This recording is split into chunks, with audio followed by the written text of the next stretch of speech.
Dans le projet du Grand Paris, il y a bien sûr une ambition très forte sur le logement, puisqu'il s'agit de construire 250 000 logements en moins de 10 ans. Il faut bien sûr rattraper le retard pris ces dernières années en matière de construction, mais aussi essayer de concevoir ailleurs et autrement ces nouveaux quartiers qui habiteront les habitants du Grand Paris. Alors pour cela, bien sûr, les nouveaux quartiers qui vont sortir autour des futures gares du Grand Paris Express, mais aussi les appels à projets d'urbanisme innovant qui ont été lancés par la ville, la région, Réinventer Paris, Réinventer le Grand Paris. Tout ceci constitue des grands challenges pour les opérateurs immobiliers que nous accompagnons.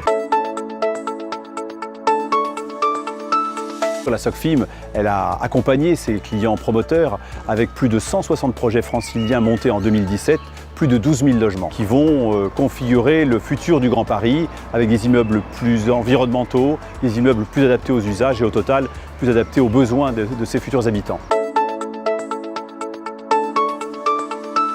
Nous avons accompagné de nombreuses opérations autour des futures gares comme à Aulnay,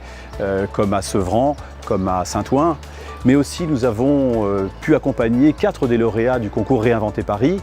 des auberges de jeunesse de nouvelle génération, un projet de logement participatif, c'est d'ailleurs sur ce chantier que nous nous trouvons dans le 13e arrondissement, puisque les futurs habitants ont conçu sur Internet avec la start-up Abix leur futur logement. Et bientôt, le très grand projet de Morlan sur les bords de Seine en face de BPCE qui va transformer un énorme immeuble de bureaux en un ensemble qui va regrouper hôtels, food market, coworking, logements sociaux, de standing, crèches, bref, un investissement de plus de 400 millions d'euros que nous cofinançons avec la BRED.